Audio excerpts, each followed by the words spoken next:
पहले तो टूरिस्ट का बहुत कम विजिट होता था। बच्चों को पढ़ने का रूम भी एक अच्छा सा नहीं था। हमारा बच्चे क्लास 8 तक पहले मिडिल स्कूल जाता था तो यहाँ से बाहर जाता था, तो अभी यहाँ पे कुछ उनको डॉक्यूमेंट्स जरूरत हो जाता था, हर चीज़ कुछ जरूरी हो जाता है, तो पहले लुमला जाना पड़ता था। लुमला 45 किलोमीटर्स पड़ते और तवांग 80 समथिंग पड़ते हैं ना। दूर जाके रेंट पे बैठ के पढ़ना बहुत तकलीफ होता था। पहले हमारा यहाँ पे ये सब वेस्ट मैनेजमेंट होने का था, कचरा जो क्या आता था नहीं क्या आता था, नदी में फेंक देता था पूरा। 4% से आता था किचरा पूरा, तो वहाँ खरी फांस के रोकना पड़ता था। सरहद पर बसे इन गांवों में जिंदगी थी, लेकिन जरूरतें सिर्फ ख्वाबों में मिला करती थी। ये बात उन दिनों की है जब ऐसा लगता था कि जैसे ये आखिरी गांव भारत के नक्शे के किनारे रखी कोई भूली हुई उम्मीद हो। वक्त बदला तो दौर बदला, दौर बदला तो नेतृत्व भी बदला, नेतृत्व बदला तो नीतियां बदली, और जन्म हुआ एक दूरदर्शी सोच का, जो इन आखिरी गांवों को पहला गांव बना गई।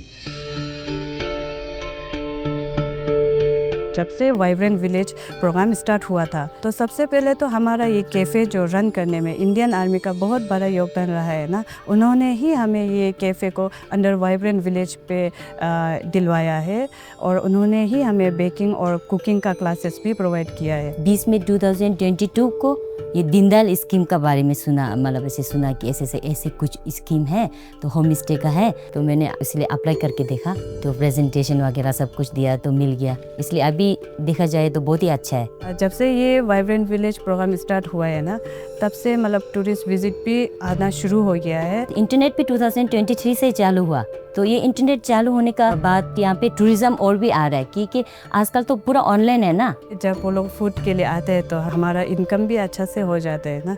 वाइब्रेंट विलेज के अंदर में एक घर भी होने से वहाँ पे भी गवर्नमेंट उसको रास्ता पहुँचा के देंगे बोले। गवर्नमेंट कोई भी ऐसी चीज़ नहीं छोड़ेंगे बोले कि कोई एक आदमी होने से भी उसको कहीं दूर जाना पड़े। कुछ पे आना जाना होगा तो तकलीफ नहीं होता है।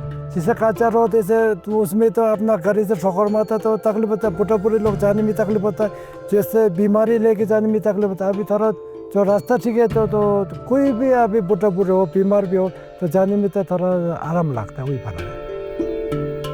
वाइब्रेंट विलेज प्रोग्राम आने के बाद ही बहुत मतलब चेंजेस देखने को मिला है, जैसे कि बहुत सारा मेडिकल कैंप्स भी यहाँ पे हुआ था। जब हमको यहाँ पे सब कुछ मिल रहा है तो हमको जाना क्यों है अलग जगह। अभी खास करके नंबर 1 में तो जब वाइब्रेंट हुआ है उसी के कारण से ही आपका ये सेकेंडरी स्कूल बना। अभी इतना बड़ा बिल्डिंग बन गया, इसके बाद में हॉस्टल बिल्डिंग बन रहा है, ऑडिटोरियम बन रहा है, प्लेग्राउंड बना। एजुकेशन में तो बहुत सारा डेवलपमेंट आया है, क्योंकि मेन तो बस्ती को डेवलपमेंट होने के लिए सबसे पहला थिंग तो ये एजुकेशन ही होते है।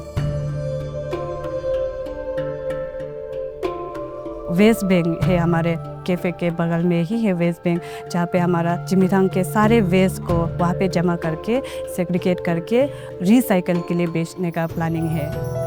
सरहदों पर बदलाव की नई इबारत लिखी जा रही है। वाइब्रेंट विलेज प्रोग्राम के तहत पहले चरण में 19 सीमावर्ती जिले के 662 गांव चुने गए, जहां 220 सरकारी योजनाएं 100% लागू की गई। आजादी के बाद से जितना निवेश इन गांवों पर हुआ था, उससे 2 गुना निवेश सिर्फ बीते 5 वर्षों में किया गया, ताकि इन गांवों में सुरक्षा मजबूत हो, शिक्षा और स्वास्थ्य सुधरे, पर्यटन को बढ़ावा मिले और यहाँ की अर्थव्यवस्था भी सुधरे। वाइब्रेंट विलेज आने के बाद ही क्यों हुआ ये सब, मतलब centre is focusing, central government वो कर रहे, स्पेशली अपना जो ऐसे जो बॉर्डर एरिया। ये उस भारत की झलक है जो हर कोने तक पहुंचना चाहता है। जब सीमाएं मजबूत होती हैं तो देश मजबूत होता है, क्योंकि सशक्त गांवों में ही बसता है सशक्त भारत। और इसीलिए वाइब्रेंट विलेज प्रोग्राम देश की सीमाओं पर विश्वास की नींव बन रहा है।